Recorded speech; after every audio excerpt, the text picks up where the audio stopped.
Listo. Entonces ahora sí podemos continuar. Porfa, cerramos allí micrófonos. Gracias. Y vamos a revisar entonces nuestro plan de trabajo del día de hoy. Aquí está. Entonces son básicamente 3 puntos.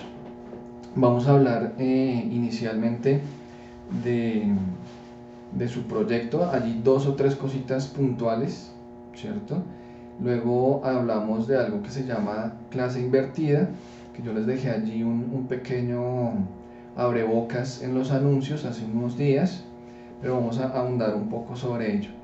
Y al final hablamos un poco sobre lo que es ahora sí el Air Learning, ¿cierto? El aprendizaje con robots, porque como les decía la semana en el encuentro anterior, el propósito era haberlo abordado en ese encuentro y por equivocación, por error mío, les ofrezco disculpas nuevamente, terminé abordando fue el video de esta sesión, ¿cierto? Que hablaba del U-Learning.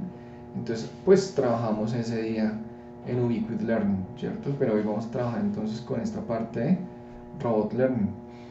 Entonces, con respecto a su documento de proyecto, voy a dejar esto un poquito más pequeño, por si de pronto alguien hace algún comentario allí en el chat y no me doy cuenta. En términos generales, ¿listo? Creo que diría que casi todos los documentos cumplieron allí con lo que se esperaba. Una característica allí, digamos que general, ¿cierto? Que había que tener en cuenta era tratar al máximo de citar con normas APA, ¿listo? Muchas personas o muchos equipos de trabajo lo hicieron, ¿cierto? Muy bien, de hecho, o a otros de pronto les faltó revisar con más acierto cómo es que se hace la citación en APA. Por eso yo les enviaba el documento de citas, que es muy sencillo citar. Básicamente lo que hay que tener en cuenta es si es una cita de menos de 40 palabras, ¿cierto? Es una cita literal, o sea que es copiado y pegado el texto de menos de 40 palabras, es una cita literal y hay dos formas de hacerla. Cuando uno enuncia primero al autor, que es basada en el autor, y entonces dice, por ejemplo, Pérez, allí estoy tomando tu apellido, Ángela, Pérez 2018 indica lo siguiente, y entonces dos puntos y aparece entre comillas el texto copiado y pegado, porque es de menos de 40 palabras, es literal, cierra comillas, ¿cierto? Y así se van construyendo las citas, ¿listo? Y hay que tener en cuenta también el tema de la paginación, ¿no? Cuando es la cita basada no en el autor, sino en el texto.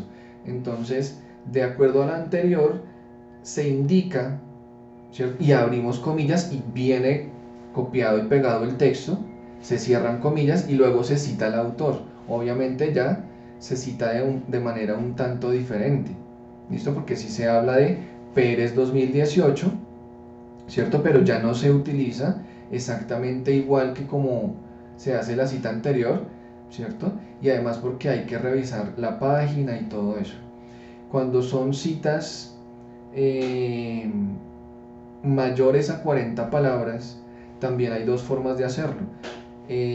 Basada en el autor o basada en el texto, es decir, que comienza indicándose el autor y el año y todo eso, y luego viene el texto no en comillas, ¿cierto? Sino que ya se hace es debajo de esa línea de párrafo y se hace un sangrado, ¿cierto? De la margen izquierda, que eso quiere decir que se está haciendo una cita, ¿cierto? Literal de más de 40 palabras, ya no se utilizan comillas, y luego al final se indica la página de donde fue tomado ese texto. Bien, y está la otra que es al contrario, ya no es basada en el autor, sino es basada en el texto. Pero allí están los ejemplos, es muy sencillo, simplemente es ir y referenciarse de esos ejemplos. Y hay otra cita, de hecho, que también la utilizaron algunas personas, que es la de el parafraseado, en donde no se toma el texto tal cual, ¿cierto? Copiar y pegar, ni cortico ni largo, sino que uno lo que hace es leer un cierto apartado de información o de texto y se reflexiona, se sintetiza, se abstrae en sus propias palabras un párrafo o dos párrafos, no sé, o si es el caso se sintetiza en una frase. De todas maneras se hace la citación, ¿cierto?, correspondiente, porque eso, digamos, es conocimiento que ustedes no generaron, sino que lo generó alguien más y ustedes están exponiendo en sus propias palabras lo que alguien ya dijo en otra forma o de otra manera. Entonces igual se cita como texto no literal o parafraseado. Eso, básicamente, tener cuidado con las citas. Otra cosa, vuelvo y reitero, hay grupos que lo hicieron muy bien, todas las citas bien hechas, porque igual es sencillo. Otro aspecto a tener en cuenta, digamos que con respecto a forma o a presentación, ir colocando ya las referencias, ¿cierto? Porque un documento sin referencias, ¿cierto? Si ustedes hicieron allí 5 autores o citaron 5, esos 5 deben estar en las referencias, que no se les pasen. De algunos otros uno lee algunas cosas, ¿cierto? Pero no termina haciendo citas de allá ni nada, sino simplemente fueron referentes, también los pueden colocar en referencias porque leyeron cosas de ahí, en fin, les dieron ideas, conceptos, pero ni literales, ¿cierto? Frase corta, ni literales frase o párrafo, sino que simplemente leyeron de allí y se documentaron con algunos conceptos. ¿Qué otra cosa en particular? Tener en cuenta, por ejemplo, hay varios proyectos, varios documentos que siguieron muy bien las normas APA al respecto del marcado de lo que es un documento o un informe de investigación. Les voy a mostrar incluso uno particularmente. No suelo hacerlo, pero me parece que igual es un referente. No es con el ánimo de hacer comparación, ni mucho menos. Es simplemente un referente.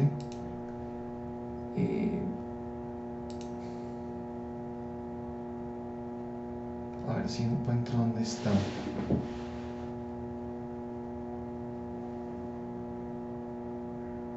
Creo que es este. Sí. Entonces fíjense acá. Miren, súper bien marcado, teniendo en cuenta que esto trae 2 portadas. ¿Listo? Y esto para que lo vayan teniendo en cuenta, porque ustedes van a construir más adelante otros documentos. Igual también se solicita norma APA en muchos módulos, ¿cierto? O por lo menos en los que yo habitualmente manejo, siempre solicito documentos con norma APA, de tal manera que cuando ustedes lleguen a su proyecto, que hay que construir un documento con normas APA, pues ya sepan cómo es, y no hay, digamos que en ese sentido, nada nuevo o nada que preguntar. Entonces miren que aquí este está muy bien elaborado con toda la normatividad del caso. Entonces está el título, ¿cierto?, del proyecto, del documento, los nombres, nombre de la institución, el año, y aquí vuelven y se repiten, con la única diferencia de que aquí se menciona a quién se está dirigiendo. Eso es lo que pasa en esas 2 páginas. No hay ni fotos, o no deben haber ni fotos, ni cosas raras, ni logotipos, ni nada por el estilo. Luego viene la tabla de contenido, bien organizadita allí. Perdón que aquí me salté. Bien organizadita. Quizás lo que hace falta es enumeración, pero pues de todos modos, como no teníamos todos los puntos ahí para desarrollarlos, la paginación está derechita. Creería que la hicieron con tabulador. Si esto está con tabulador derecho, aquí se nota que es como se hace. ¿Listo? Porque otra forma, voy a dañar este documento, pero yo acá no guardo los cambios. Hay otra forma que habitualmente utilizan muchas personas, y es, bueno, lo voy a colocar aquí por fuera. no sé, digamos que este es el punto 5 y entonces uno dice marco referencial, por inventarnos algo. Y entonces cogen y hacen punto, punto, punto, punto, ahí con el dedo hasta que llegue hasta el otro lado. Y cuando llega al otro lado y se pasan, no, entonces ya no da más. Entonces coloquémosle espacio 10. Y que esa es la página 10. Entonces como me queda más espacio, punto, punto, punto, punto. Me pasé uno, 10. Y entonces aquí quedó mal. Y entonces empiezan, no, pero, y eso es un complique, hacerlo así. Además que si logran que les quede bien, luego el de abajo, voy a tratar de llegar acá, miren, ¿sí ven? Bueno, ahí me pasé. Luego el de abajo ya no les queda bien, porque les va a quedar torcido. Fijo quedan esos números, todos torcidos. Entonces eso se hace es con tabuladores. Listo, no voy a hacer clase de tabuladores porque eso es de aprender o de enseñar Word, ¿cierto? Pero aquí está el tabulador derecho, mírenlo. Ustedes investigan eso allí, si no lo saben hacer, en internet hay videos de cómo se trabajan tabuladores y queda eso allí muy bien organizado con tabulador de relleno, ¿cierto? Eso quiere decir que él asume el tabulador hasta aquí. Uno simplemente coloca punto, lo que quiere que rellene el tabulador, y le coloca el punto hasta allá. Ustedes le dan un tab después de inducción, tab, y él coloca todos los puntos hasta el lado derecho, y uno coloca el número de la página y todo queda perfecto y rápido. Pero pues no entro a digamos que esa clase de tabuladores. Luego de ahí hacia abajo, pues es tener en cuenta que, por ejemplo, la introducción va en una página, la justificación va en una página, no todo seguido, digamos, de chorro en una página, porque me cupo hasta el tema de los objetivos ahí, no, cada uno es una página, ¿cierto? Y ya lo que sí es seguido, ¿cierto? Desde ahí en adelante, cuando se hace el desarrollo del documento, ahí sí viene todo de corrido, de todos modos teniendo un espacio entre apartado y apartado. Aquí se habla de, de estos tres elementos, entonces uno deja un espacio, ¿cierto?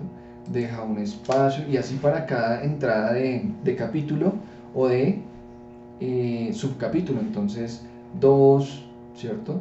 Trae 2.1, 2.2 y 2.3, entonces un enter y viene el 3 y dejan espacio para la entrada de ese capítulo, en fin. Y pues lo ideal es que tanto tabla de contenido como el desarrollo esté enumerado, que exista paginación.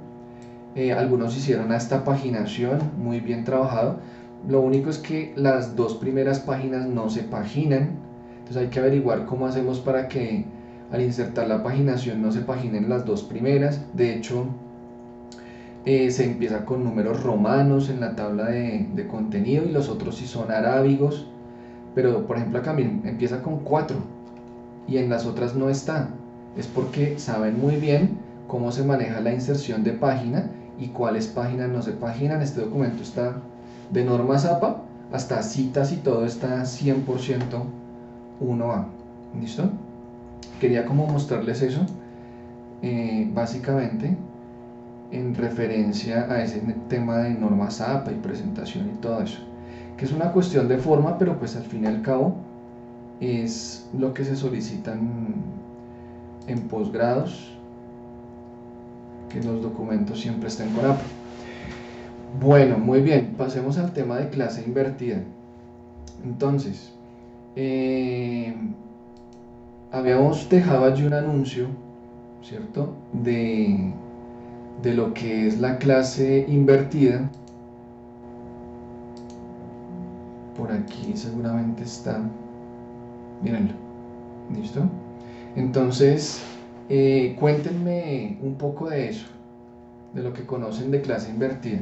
Los que de pronto ya han experimentado o de pronto no lo han experimentado, pero al fin y al cabo sí leyeron allí el anuncio.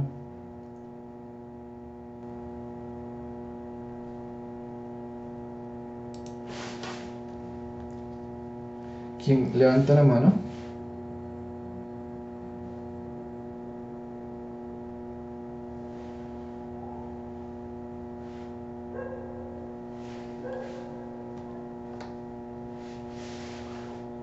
¿Nadie? ¿Ninguno conoce del tema?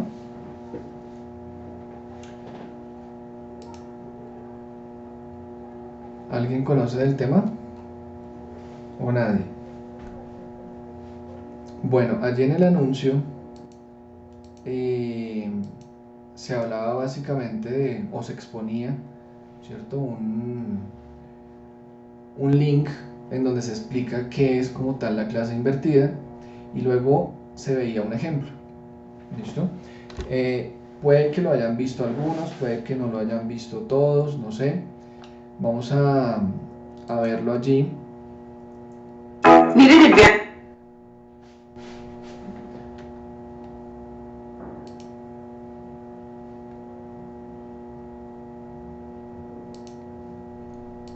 Entonces, antes de exponerlo, ¿cierto? Vamos a dar un concepto así general, porque es que ese es un ejemplo ya de una clase como tal, propuesta a manera de clase invertida. La clase invertida allí, bueno, alguien levantó la mano. Ángela, cuéntanos.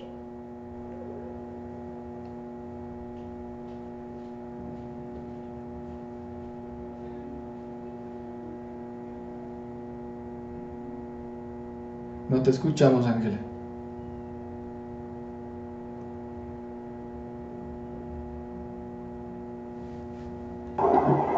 Ahora sí.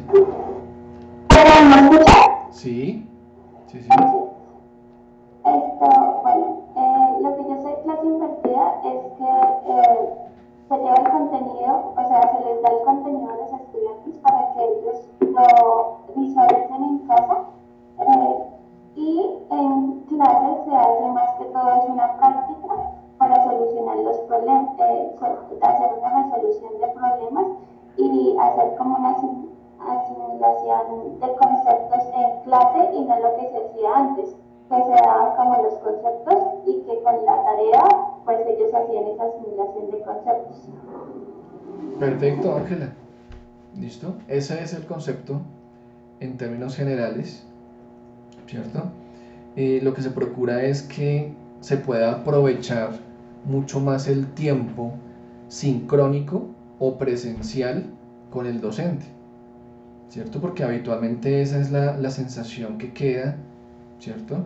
En muchas ocasiones, y es que si se hace de la forma tradicional, la clase, el docente o el tutor socializa un contenido temático o puede que sea más de uno, en fin. Lo cierto es que socializa allí algún tema o temas y bajo esos parámetros pues sí puede haber una participación, algún ejercicio práctico, alguna actividad, ¿cierto? Pero de todas maneras después viene la tarea extra clase y en muchas ocasiones suele pasar que allí es donde surgen las preguntas, cuando ya se está desarrollando la actividad y cuando el estudiante se ve enfrentado, ¿cierto?, a una serie de características, de particularidades, de exigencias de la actividad, ¿cierto?, que no se le ocurrieron en clase y que es perfectamente válido, ¿cierto?, porque no necesariamente dentro de la clase la actividad se expone o se explica con toda la amplitud. Puede que sí, ¿listo? Como puede que no. Lo ideal es que suceda y que la actividad se pueda explicar suficientemente, ¿cierto? Pero a veces eso no pasa, ¿listo? Vamos a ser muy francos, a veces eso no pasa porque hay factores de tiempo, porque hay factores que en un momento dado inciden en el desarrollo de la clase, incluso otros factores externos, ¿cierto? Y sea lo que sea, se ofrecieron los contenidos temáticos, se socializaron, se hicieron ejercicios, todo lo que ustedes quieran, pero al final no quedó tiempo suficiente para la actividad, ¿cierto? Hay muchas posibilidades y muchas circunstancias. Puede que sí haya quedado el tiempo y se explicó suficientemente, pero no falta el que no puso atención, o sea, es que hay muchas cosas. Lo cierto es que cuando se está ya desarrollando la actividad, ¿cierto?, extra clase, en un espacio distinto, es cuando surgen muchas veces preguntas, cuestionamientos que no dejan que el estudiante avance, o que en su defecto el estudiante interpreta de una forma y dice, pues será hacerlo así porque así es como lo entiendo. Resultado, pues seguramente actividades que no son, digamos, lo más productivas posible o posibles en términos de competencias o en términos de lo que se esperaba que el estudiante aprendiera o entendiera, en fin. Y en ese orden de ideas suele suceder, ¿cierto?, ese tipo de cosas, y por eso es que como la tecnología evoluciona, como las tecnologías viven todo el tiempo en un auge, ¿cierto?, vertiginoso, el software, todo, la educación igual. Entonces se vive también tratando de revolucionar y de cambiar la pedagogía o las estrategias pedagógicas, metodológicas, la didáctica. Por eso ustedes están aquí en esta especialización, bien sea para la parte educativa o empresarial, buscando nuevas alternativas, ¿cierto?, documentándose, quizás complementándose, quizás reaprendiendo cosas, reinventándose incluso. Pero lo cierto es que allí también suceden todo el tiempo descubrimientos. Entonces pasa que la clase invertida propone que de pronto se aproveche más el tiempo y se haga de otra forma. Los estudiantes entonces, antes de ir al aula de clase,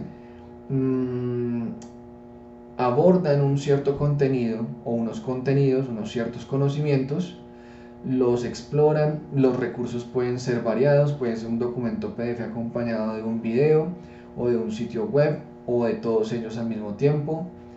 Lo cierto es que cuando llegan a la clase, llegan es con preguntas, y de hecho, si es posible, se les socializa la actividad y hay que hacer esto.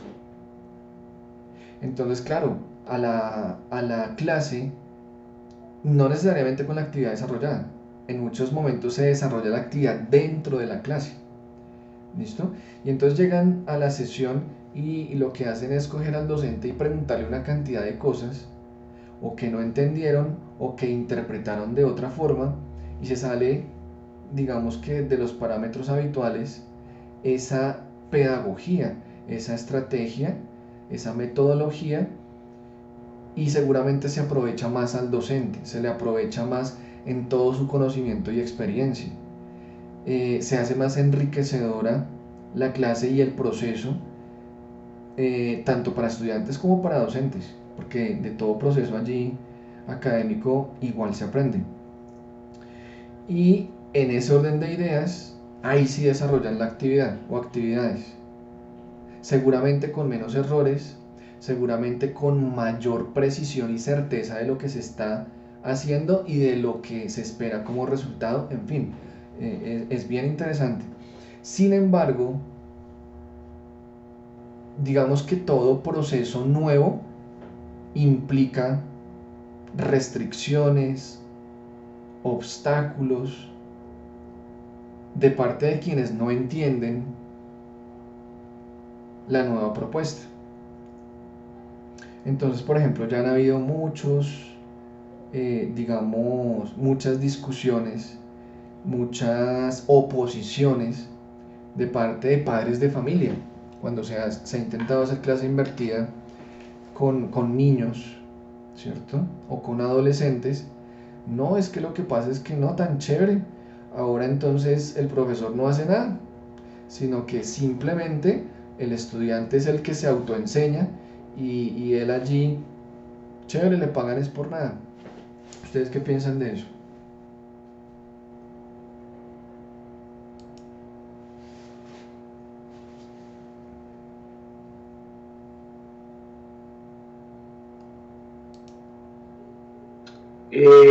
Buenas noches. Sí, Oscar, buenas noches. Profe, en eso que usted dice es muy cierto. De hecho, yo trabajo desde el centro de idiomas donde yo trabajo con un colegio que trabaja un modelo pedagógico muy parecido al Flip Classroom, y ellos hacen mucho ese, no sé si la palabra es ahínco sobre esa frase de que los profesores no hacen nada, porque ellos manejan el sistema que es la ventena, y es que se les entrega, digamos, el paquete de lo que ellos van a trabajar, lo desarrollan, y finalmente el docente es el que se encarga como de hacer las conexiones, aclarar las ideas y como digamos hacer como el input para dejar la conexión para el aprendizaje. Aunque realmente cuando se trabaja este sistema realmente es muy interesante por efecto de el perfil que maneja el estudiante, que pasa de ser un agente completamente pasivo, receptor, a ser un agente ampliamente activo, que discierne, entra a tener como la capacidad de manejar diferentes tipos de cosas, y ya luego como que en el encuentro con el docente lo que hace es como, digámoslo, como apretar los tornillos, ¿sí? Y entonces en esa parte yo sí realmente estoy de acuerdo con usted, y sí pensaría que este Flip Classroom necesitaría, digamos, socialmente un poco más de trabajo, porque definitivamente los padres de familia, sobre todo en niños y adolescentes, todavía estamos basando la educación en el sistema tradicionalista. Entonces, siempre debe ser el docente el que prepara su clase, el que va, le entrega las herramientas, le entrega los conceptos, y sobre todo que hay una frase que yo he criticado mucho en las aulas, y es de que sobre todo los adolescentes hoy en día, después de que se satanizó la palabra, la expresión, la didáctica, el adolescente ahorita de la única manera que se defiende es: yo aprendo jugando. Y los papás jalan también estas frases, ¿sí? Eso es cierto. Entonces es un espacio que a mí personalmente me parece supremamente interesante. Yo he tenido la oportunidad de trabajar este tipo de sistemas, pero aún hay que crear conciencia en los hogares de que es un espacio supremamente positivo, pero que se necesita disciplina y se necesita empoderar al estudiante como tal. Listo, Oscar, muchas gracias. Ya ahorita le damos la palabra a Leonardo. Tú tocaste el punto neurálgico, y es que si no existe un proceso de concientización, de capacitación cultural, no hay nada que hacer. Vamos a ir en todo el tiempo supuestamente en contra, ¿cierto?, de lo que es la buena educación. Y resulta que ahí viene algo particular, y es que generación actual de padres de familia, de niños, niñas de corta edad, adolescentes incluso, piensan que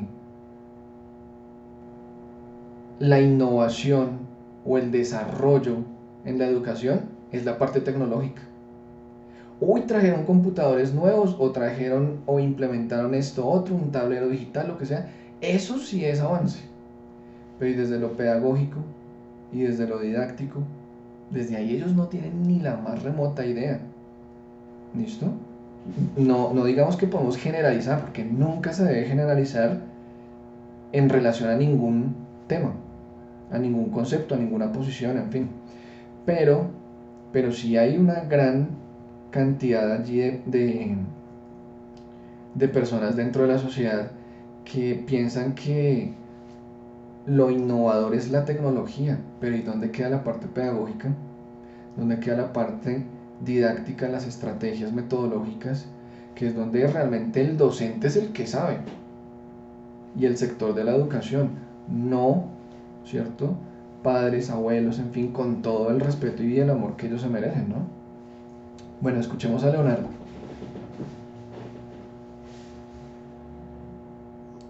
Muchas gracias. ¿Me están escuchando? Sí, sí, sí. Muy buenas noches, profesor y compañeros. Por fin pudiste ingresar. Lo que apoyo lo que estaba exponiendo el compañero Oscar y lo que está diciendo el profesor. Desafortunadamente, pues, yo he intentado en los ámbitos de estudio, en los ambientes de estudio, aplicar la estrategia, la metodología, pero hay digamos, un choque porque desafortunadamente venimos de un sistema educativo que es basado en la cátedra, no clásico, en donde el actor principal es el docente y no el estudiante.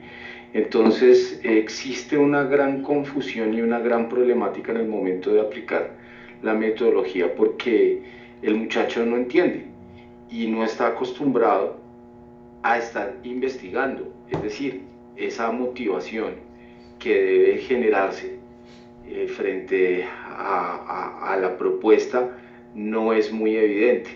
Y otra cosa que pues también, y hay que reconocerlo y que me he dado cuenta analizando en el transcurso del desarrollo de la especialización, y es que esa planeación pedagógica está fallando. Yo puedo tener la idea, etcétera, etcétera, pero requiere hacer un diseño de una estructura adecuada que pueda orientar y que pueda, llamémoslo así, valga la redundancia, o ya lo había mencionado, motivar al muchacho o motivar al estudiante para que desarrolle la estrategia adecuadamente. Entonces, es por parte y parte. Hablamos mucho del aula invertida y digamos como boom en unos tiempos en la pedagogía, pero sí nos falta, digamos, esa parte de formación a todos los actores del sistema educativo. Entonces, pues ese era mi aporte y mi observación. Gracias. Listo, Leonardo, muchas gracias. ¿Alguien más? Karina, cuéntanos. Buenas noches, profesor, buenas noches, compañeros. Yo pienso que muchas veces, o sea, no estoy diciendo que la responsabilidad, porque digamos la herramienta no funcione, no es de los padres, no es de los niños, no es de nosotros como profesores, sino que lo que he podido observar yo es que creo que es algo que viene como muy de la mano a las prácticas diarias de la persona como tal. Yo tengo una hija que está en grado séptimo y la verdad siempre en las reuniones, ahorita que estamos ya en esta situación de la virtualidad, pues por la urgencia, en las reuniones los papás, o sea, todo el tiempo se quejan. Y pienso que en cierta forma o sea, sí, yo como padre yo debo acompañar el proceso, debo estar pendiente, es obvio, es una niña todavía y todavía uno debe estar, digamos, atento a signos de alarma o alguna cosa, preguntas, o sea, de esas cosas yo soy muy consciente. Pero escucho muchos papás cuando ellos, digamos, se quejan porque les envían el documento para el día siguiente desarrollar una actividad que les hacen en línea, por ejemplo. Entonces, el decir de los papás es que eso es trabajo para ellos. Y ese es y en mi salón también se me queja bastante. Yo soy profesora de grado de transición y es que el trabajo es para realizarlo yo. Es que, profesora, es que ellos no pueden hacer eso. O sea, y digamos como esas frases así que uno siempre escucha, no, es que me toca hacerlo a mí. Y en vez de dejar, digamos, al estudiante que sea el que empiece su proceso. Por eso es que cuando llegan a la universidad, digamos que tienen dificultades o fallas en la lectura, tienen dificultades o fallas en matemática, por la situación pues que no pueden, digamos, comprender o leer bien las instrucciones que se están dando referente a un problema, y digamos que y de allí empieza pues como esa bolita de nieve que se empieza a generar, y por eso es que a pesar de que se motive o de pronto una correcta motivación para que estos procesos pues se den, y entonces sucede que las herramientas no son, digamos, altamente efectivas en diferentes como momentos de la formación, como por así decir. Entonces, esa es como mi observación, pienso yo, al igual que el primer compañero que habló, que dio pues su aporte, es importante hacer como esa sensibilización de, y la importancia también, pienso yo, que tiene dejar que los muchachos empiecen su proceso. Obviamente nadie nace aprendido y van a haber y se van a equivocar y todas las cosas pues que encierran como tal, porque pues personalmente yo le digo a mi hija, es que una nota no define si eres buena o eres mala. Lo importante es que aprendan, lo importante es que practiquen y como les digo ya a los papás cuando estoy en esas reuniones, es que lo importante es que sepa utilizar ese concepto, que sepa utilizar esa indicación que está viendo en otros contextos diferentes al del aula. Espero. Listo, Karina, muchas gracias.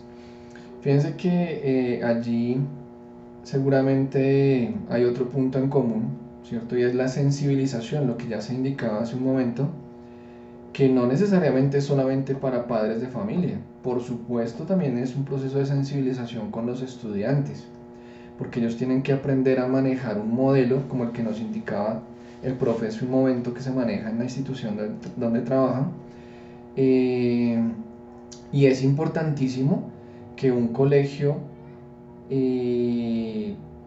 pueda socializar con todos los padres de familia su modelo pedagógico, sus estrategias, de tal manera que uno decida si sí o si no pone a estudiar a sus hijos ahí. Ah, no, yo no estoy de acuerdo con esa estrategia particularmente de la clase invertida, entonces yo me lo llevo para otro colegio. ¿Listo? Pero hay otras cosas, y es, por ejemplo, y podría existir allí mucha tela de donde cortar, porque hace un momento decía uno de los profes que participó, estamos acostumbrados a la clase tradicional, ¿cierto? En donde el actor principal es el docente, ¿cierto? Y yo pregunto con respecto a esa observación, si hemos venido hablando desde hace mucho rato, ¿cierto?, de que la educación es constructivista o debe ser fundamentalmente constructivista, aun cuando tengo absoluta claridad, quizás ustedes piensen igual o diferente, de que hay muchos momentos en los que es conductista. Y uno combina conductismo con constructivismo. Lo grave es quedarse solamente en el conductismo. Por ejemplo, si yo estoy enseñando un software o ustedes están allí enseñando un software, ¿cierto? Inicialmente ese software, ¿cierto? O las primeras clases, o la primera clase de hecho, esa primera sesión al respecto de cómo enseñar a manejar ese software, tiene que ser indicando, mire, entre aquí, haga esto, haga lo otro. Y muchas veces incluso uno les termina diciendo, porfa, no hagan esto, porque lo que hacen es desconfigurar el programa. Entonces vamos paso a paso, vamos indicando, y hagan esto, hagan lo otro, hagan por aquí, hagan por allá, den clic aquí, ahora háganlo allí. Eso es absolutamente lineal y conductista, y se hace, y no solamente con software, se hace con otras cosas. Yo me pongo a revisar, por ejemplo, y lo digo porque lo he visto, docentes de todo este tema o disciplina de relaciones internacionales, de finanzas y relaciones internacionales, de economía, cuando están llenando todos esos formatos o diligenciando, y le dicen a los estudiantes, miren, ahí está el formato, entonces vamos paso por paso, no vaya a empezar allá por lo último, no vaya a llenar eso, porque vamos paso a paso y vamos a explicar. Conductista absolutamente. Cuando ya entendió, ahora sí haga este ejercicio, igual que en el software. Ahora sí el proceso se vuelve constructivista. Pero no podemos de pronto indicar allí que lo habitual, ¿cierto?, es que, o en la educación actual, es que de pronto allí el actor principal es el docente y sin embargo decimos que somos constructivistas. Bien, entonces allí seguramente lo que sucede es que no necesariamente todos los que están o estamos en este medio le apuntamos a hacer las cosas tal cual como deberían hacerse, por decirlo de alguna manera. ¿Listo? Y en ese orden de ideas, pues nos salimos. Y no digo que lo haga allí Ángela o lo haga Elisa o quizás John en un momento dado se equivoquen. No, yo también me equivoco. Y a veces nos salimos de eso y de pronto el estudiante allí queda un poco suelto o queda un poco solo y termina él mismo autogestionando su aprendizaje, pero es que lo que pasa es que mirar el límite o el punto intermedio en donde venga, yo le ayudo hasta aquí, pero usted también, ¿cierto? Proponga, porque lo que decía Karina es muy cierto. ¿Qué pasa cuando al estudiante desde pequeñito se le está haciendo todo? Y como padre de familia, porque también tengo allí una hija pequeñita de 6 años y está allí con el tema de todas estas tareas en Teams, y muchas veces no, hágale solita porque su merced tiene que entender mi vida. Entonces, y ella a veces de pronto es, papi, pero ayúdame con esto, ayúdame con lo otro. No, tú también puedes, y en lo que uno ve que se le dificulta, listo, le ayuda, pero hacerle todo el proceso no, porque uno ve estudiantes en posgrado que no saben leer, que no saben escribir, y todo eso viene ¿de dónde? ¿Listo? Eso viene desde mucho atrás. Valentina, cuéntanos. Después le damos la palabra a Richard y a Lisa y dejamos hasta ahí porque vamos a revisar un videito. Buenas noches compañeros y profe. Bueno, tomando lo último que nos dices, digamos que yo lo he podido evidenciar aquí con una chiquitica de 5 años y digamos que no simplemente con eso, sino con muchas otras cosas, yo veo que los padres como que todavía no dejan ser libres a sus niños. O sea, yo me doy cuenta que es como en cuanto a comer, en cuanto, no sé, en tantos aspectos que yo digo como es el hecho de dejarlos ser un poquito más, como lanzarlos a la vida. Entonces, bueno, retomando con las clases, yo creo que más que todo es como el miedo que tienen tanto los padres en dejar a sus hijos enfrentar lo que es ser ellos, dejarlos a experimentar, dejarlos a desarrollar sus cosas. Entonces yo creo que más que todo es miedo por parte de los padres. Entonces, por lo que ellos han vivido en una época muy tradicional. Entonces es también romper como esa barrera como de la educación ya no es como ellos lo habían vivido, como lo habían estudiado. Entonces, desde ahí yo creo que nace todo y, y ya prácticamente pues es lo que yo analizo, qué es lo que está sucediendo. Listo, Valentina, muchas gracias. Richard, cuéntanos. Buenas noches. La verdad, compañeros y profes, que muchos docentes todavía no se han podido desenmarcar de esa educación tradicional en donde él es el que tiene la última palabra y los estudiantes simplemente son las personas que están ahí para recibir todo sin aportar, sin mucho menos. O sea, lo que él diga es eso. Cuando en este pleno siglo XXI tenemos ya muchos cambios, muchas novedades, muchas cosas por inventar, nuevos modelos pedagógicos. Hablamos del aprendizaje significativo, hablamos del aprendizaje constructivista, entre otros, que lo que hacen es que para que el chico interactúe cada día más con su contexto, con su medio, de que a través de esa serie de nuevas tecnologías, el chico experimente, conozca, explore todo eso. Y en el caso de cómo el padre de familia no le da esa libertad al chico.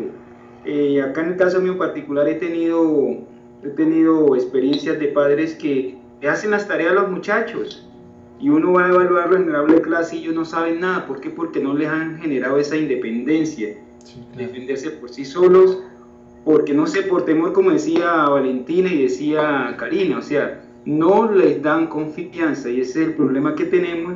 Y los chicos ya cuando llegan a la universidad se tropiezan con esos cambios. Entonces la idea es cambiarle ese chip a los padres y concientizar a los chicos. Listo, Richard, muchas gracias, muy cierto. Un proceso allí de concientización y también de revisar que necesariamente ellos tienen que asumir procesos y seguramente será un tanto más complejo, ¿cierto? O puede que aprendan un poco más despacio, en fin, los estilos de aprendizaje, pero si uno no los deja acertar y equivocarse ni hacer descubrimiento, ¿cierto? Por sí mismos, termina uno coartándoles la creatividad.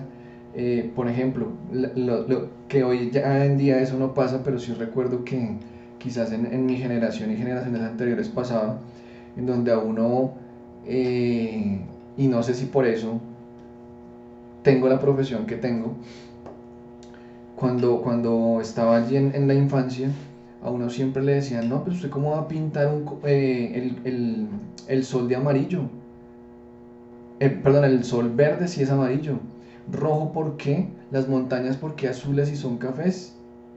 Y entonces sí, ahí hay un proceso quizás de coherencia visual y todo eso, pero también deben haber momentos en donde al niño se le deje hacer absolutamente todo con su creatividad. Y eso coarta mucho la creatividad. De hecho, todo ese tema, y lo digo desde mi profesión particularmente, porque cuando se está en primeros semestres, uno es completamente reticulado, unos más que otros, porque a uno le enseñaron siempre fue, tome el cuaderno, de margen a margen, no se puede pasar de la margen y es dentro de ese cuadro donde tiene que trabajar, dentro de ese rectángulo. Y hay que trazar las líneas y de ahí no se pasa, y si se pasó un poquito, ¿qué pasó? Entonces es complicado porque terminan cuadriculando mucho a todo el mundo. Digamos que deben haber puntos intermedios, pero a veces eso no pasa. Cuéntanos, Elisa.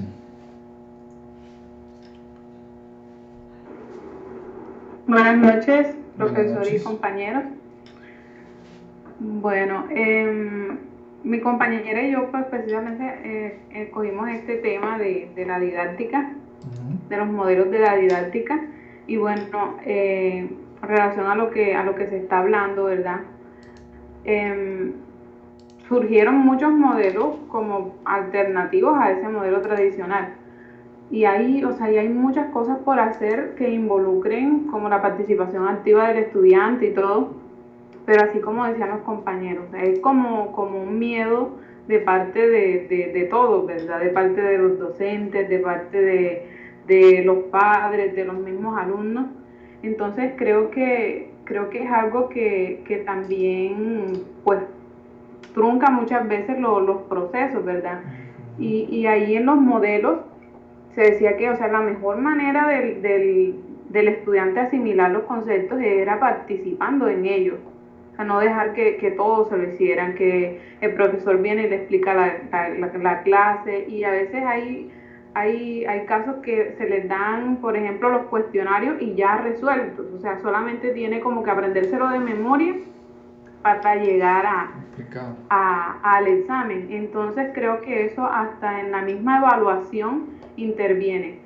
Lo que usted estaba diciendo acerca de lo cuadriculado que somos muchas veces, entonces no se les da como esa oportunidad o sí, esa participación al estudiante de parte muchas veces de los docentes, ¿verdad? O sea, si las cosas tienen que ser tal cual exactamente, si no, entonces está mal y eso se ve reflejado en la calificación. Exacto. Entonces creo que por esa parte también hay cierto miedo del estudiante, ¿verdad? A lanzarse a la imaginación propia de él, ¿verdad? Entonces, y es algo que muchas veces criticamos tanto del modelo tradicional, pero creo que se ha hecho muy, muy difícil salir de él también. Muy cierto. Entonces creo que también la evaluación también influye mucho esa dificultad de salir de ese modelo tradicional. Muy cierto, Elisa. Bueno, entonces, gracias allí por los aportes de todos. Vamos a revisar ahora un video. Yo se los voy a dejar aquí en el chat por si quieren revisarlo allí en su navegador. Si eventualmente no se llega a escuchar de pronto muy bien, en fin. Se titula "En China los robots ya cuidan al ser humano", desde su infancia a la vejez. Ya estamos muy acostumbrados a ver robots en las cadenas de montajes de las fábricas, pero en China, líder mundial en la producción robótica, ya se les puede ver cuidando de ancianos en residencias o jugando con niños en la guardería. Un ejemplo de los nuevos roles de estos humanoides se pueden encontrar en una de las mayores guarderías del país, llamada Jardín Dorado, y situada a medio camino entre Pekín y Tianjin, donde 3 robots blancos son los protagonistas de la clase.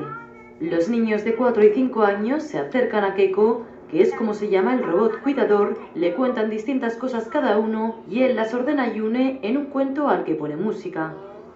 Keiko, cuyo diseño recuerda al Wall-E de la película homónima de Pixar, también baila con los niños, hace cuentas matemáticas y está dotado de inteligencia artificial, por lo que él también aprende con el tiempo. China entró tarde al mundo de la robótica, pero en pocos años se puso al día y se ha convertido en líder mundial en producción de estos seres futuristas, algo promocionado por la campaña estatal Made in China 2025, que quiere convertir al gigante asiático en líder mundial de la alta tecnología. ¿Necesitas un logo memorable para tu marca? Entra al creador de logos de Wix.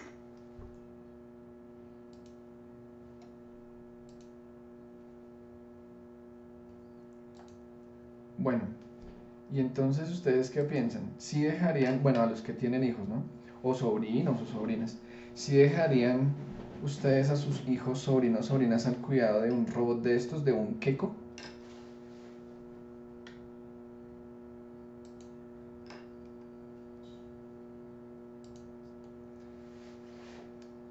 Pueden levantar allí la mano quienes vayan a participar.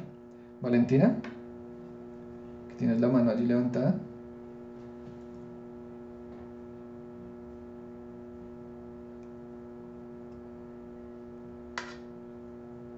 Bueno, la bajó. Oscar.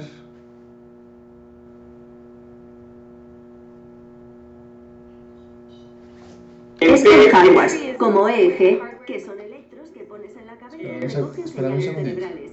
También los psicólogos. ¿Es válido? Sí. Y yo pienso que, digamos, dentro de lo que es la formación, les puede servir mucho, digamos, para profundizar sus conocimientos, incluso para desarrollar pensamientos lógicos. Entonces, yo creo que sí puede ser muy válido y puede ser muy positivo. Listo, Oscar, muchísimas gracias. ¿Alguien más?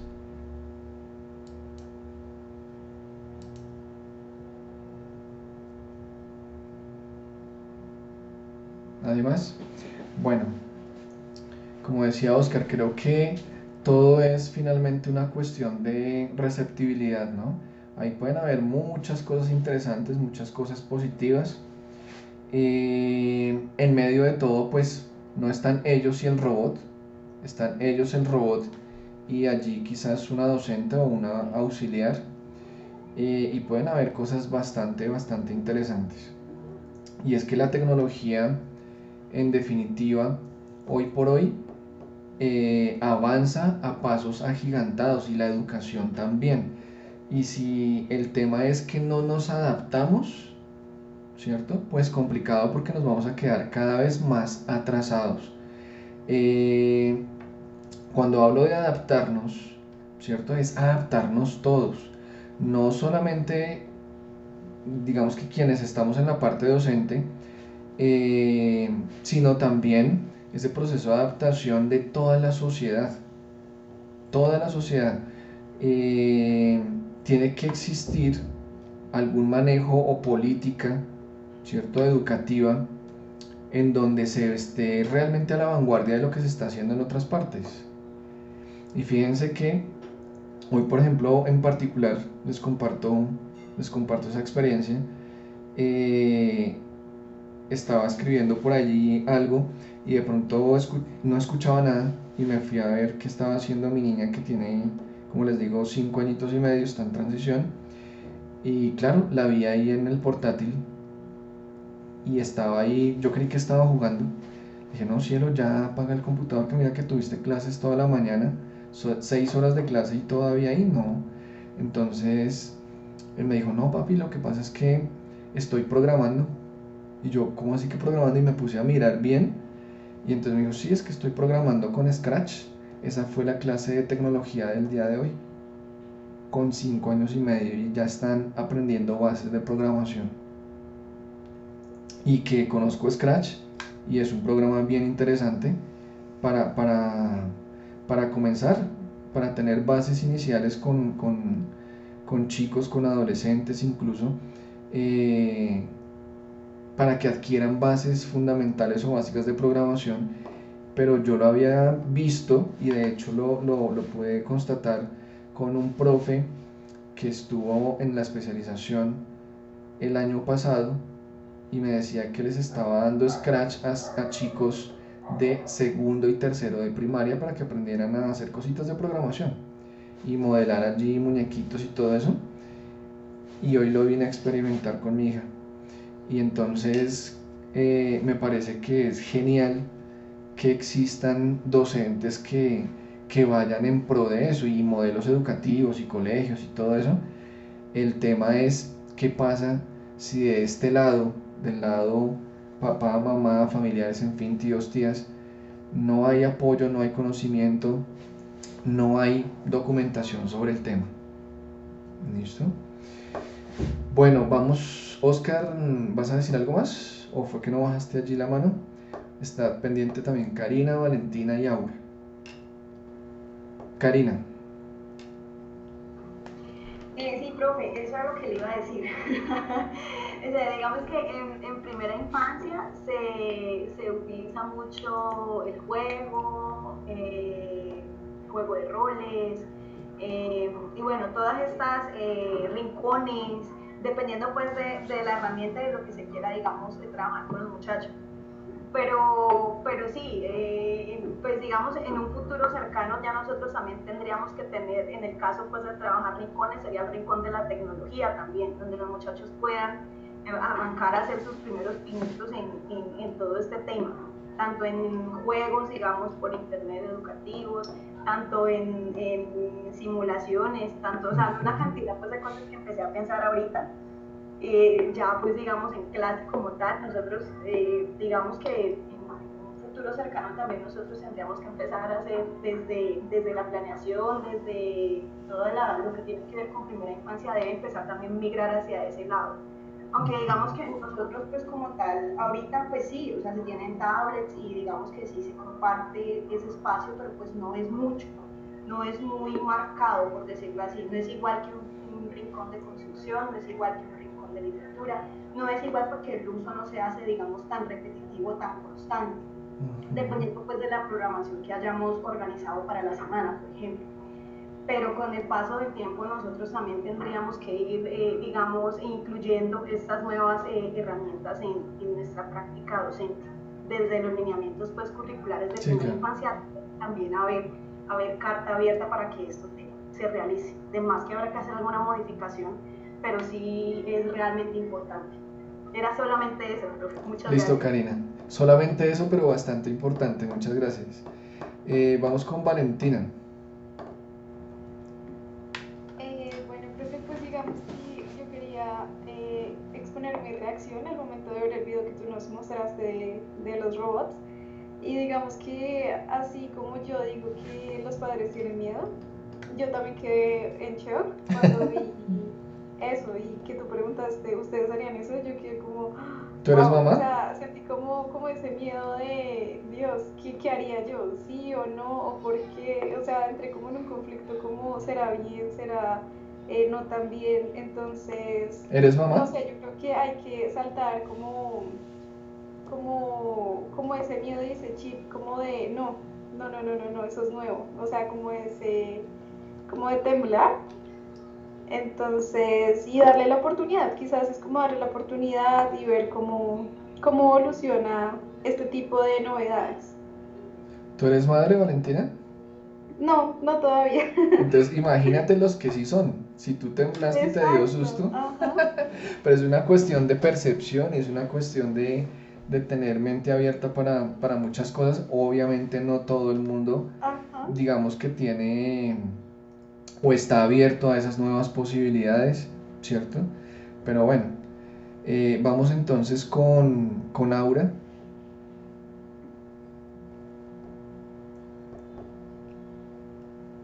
Buenas noches, ¿ahí me escucha, profe? Sí, dale, adelante. Bueno, primero, pues, problemas de conectividad he tenido, es donde estoy, hemos tenido el internet terrible, entonces ha sido imposible, casi no entro, pero pues lo logré. Sí, yo creo que frente a lo del video, y es una reacción que a uno como padre, no como docente, lo pone a uno a pensar.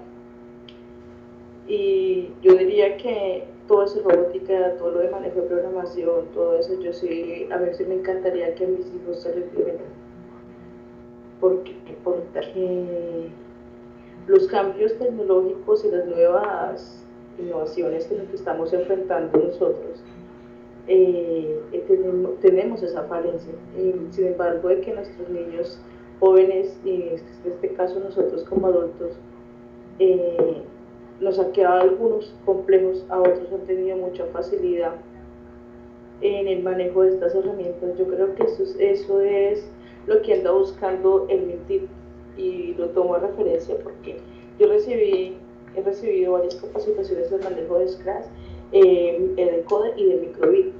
Entonces ellos dicen, y lo que ellos quisieran implementar por medio del Ministerio de Educación y el MINTIP, es que se generara este tipo de educación y se implementara desde primera infancia, como lo decía en ese momento Valentina, que eso fuera una herramienta para utilidad de nosotros, buscando que el niño empiece a trabajar lógica, matemática, empiece a trabajar algoritmos, y que no se quedara eso, para que vaya encaminando.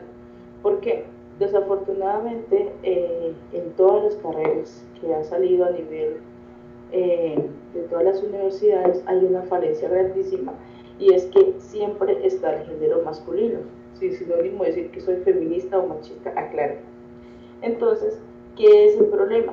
Que nosotras las mujeres casi no incursionamos en la parte de las ingenierías, en la parte de informática, y que nos sentimos, ellos dicen que les gustaría que todo esto se incursionara especialmente en las niñas, para que ellas vieran que igual como un hombre se puede desarrollar esas capacidades.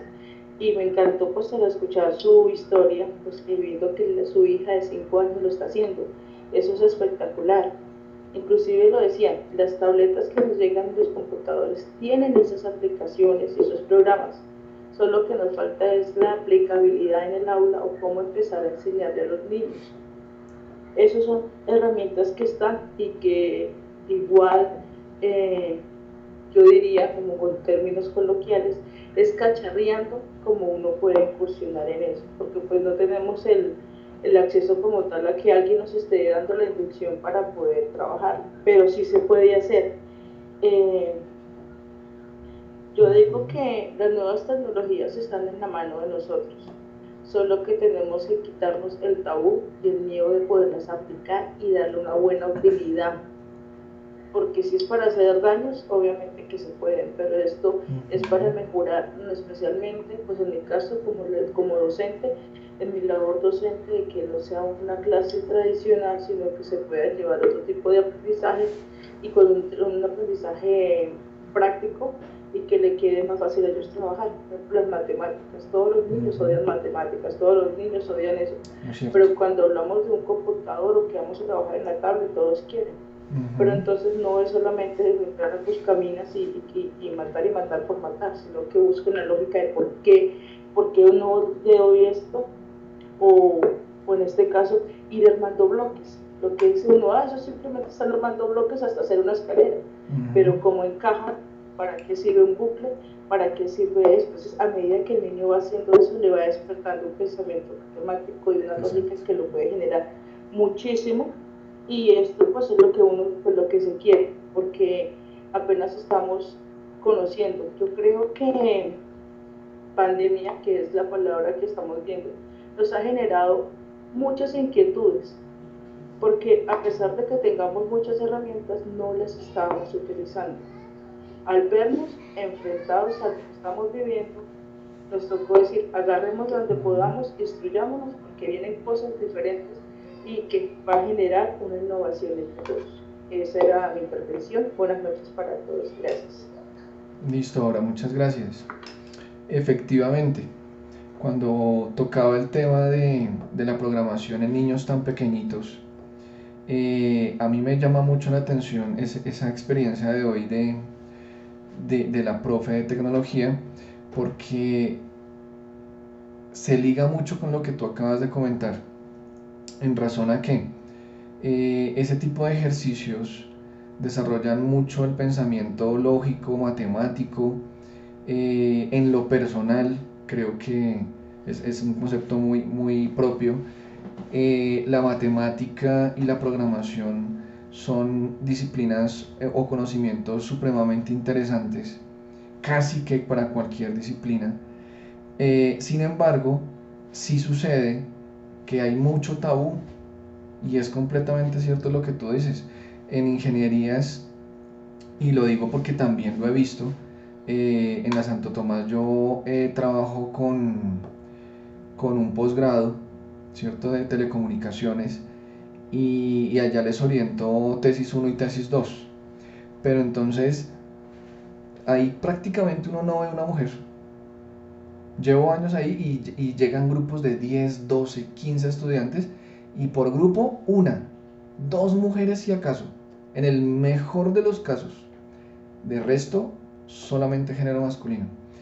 Y muchas veces en otros espacios he evidenciado que ese tabú por las matemáticas hace que definitivamente muchos, no solamente mujeres sino hombres también, se vayan por otras áreas de conocimiento a nivel profesional, y que les dé miedo estudiar una contaduría, una administración de empresas, una ingeniería, ¿cierto?, cuando en realidad son temas bastante interesantes que tienen su complejidad, pero digamos que el ser humano en general está dotado de capacidades, y a veces uno podría incluso decir que cualquiera estaría en capacidad de asumir esos conocimientos. El tema es si hay un rechazo, si hay un desconocimiento acerca de lo que implican ciertas áreas, pues entonces nunca se va a buscar una disciplina profesional por ese lado, sino simplemente vámonos por medicina, vámonos por arquitectura o lo que sea, pero nada que tenga que ver con matemática. En fin, pero ahí hay mucha tela de donde cortar. Les dejo este otro video. No alcanzamos, digamos, que hacer allí de pronto más debate sobre el tema, pero cuando menos para que lo revisen y de pronto hagan un proceso reflexivo allí extra clase acerca del tema. Les dejo en el chat el enlace, y este es el video.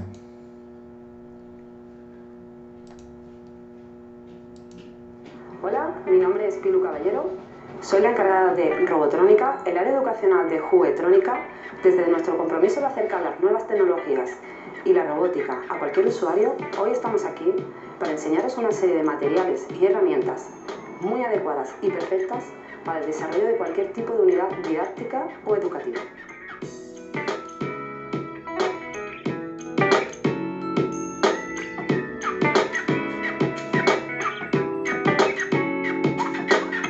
Cada vez son más las instituciones y los centros educativos que apuestan por incluir dichas disciplinas en sus materias curriculares.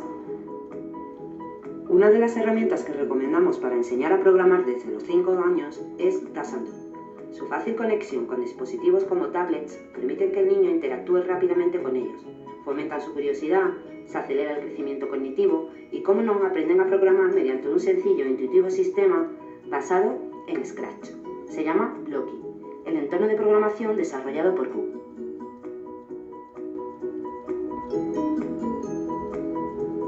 Entre las herramientas que favorecen el desarrollo psicomotriz u ocular, recomendamos siempre kits de montajes para pequeños constructores o incluso jóvenes constructores.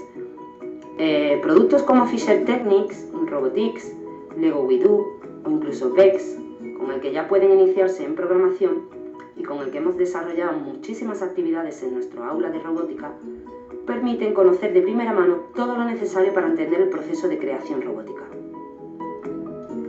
Para aprender electrónica y arquitectura de sensores de forma intuitiva, amena y divertida, es recomendable acercarlos a LittleBits. LittleBits son pequeños módulos con un atractivo diseño que funcionan conectándose mediante su sistema de imanes y siguiendo una fórmula básica.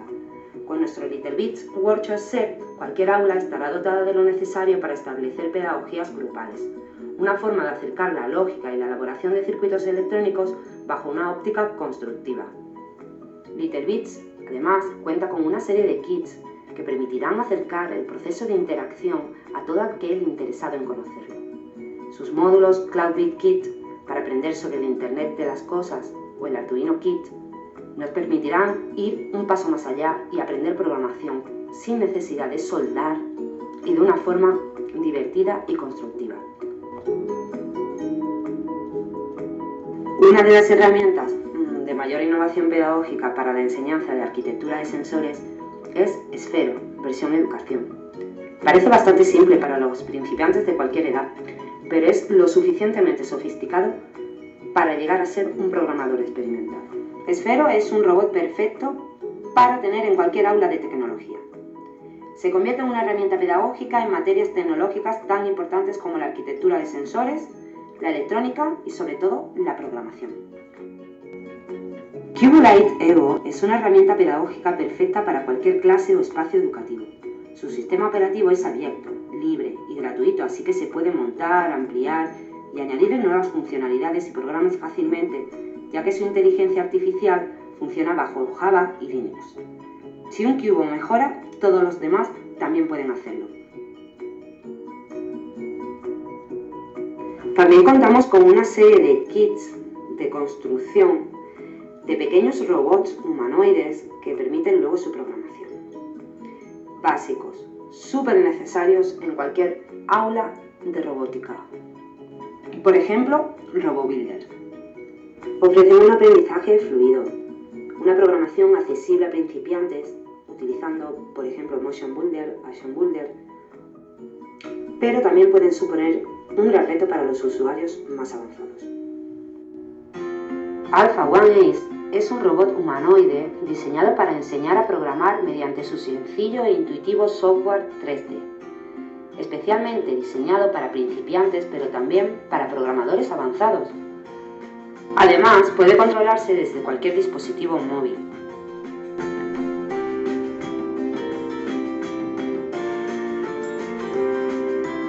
El robot Now es la mejor herramienta educativa sin duda.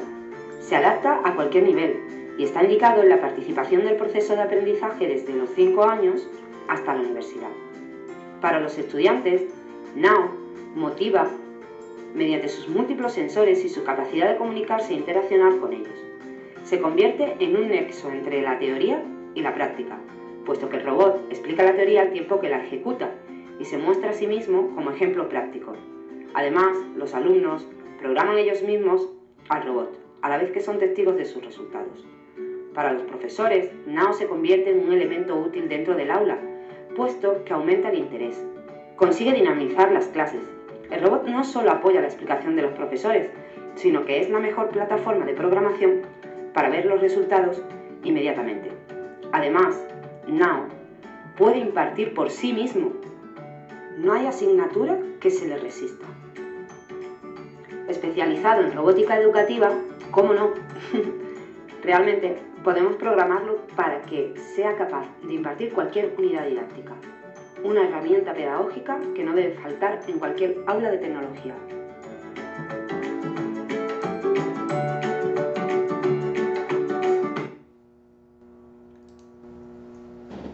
Les dejo la inquietud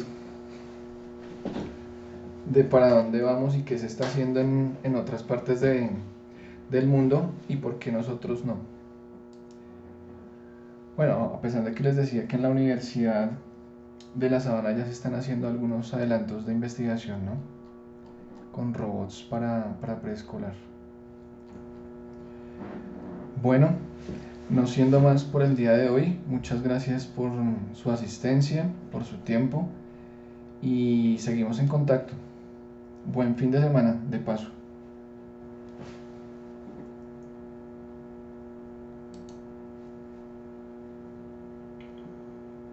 Gracias, profe. Con gusto. Muchas gracias. Noche. Buenas noches, con gusto. Gracias, profe. Con el mayor gusto. Buenas noches, muchas gracias. Gracias, profe. Feliz noche. Igualmente, que descansen. Buenas noches, gracias. Gracias y feliz noche para todos.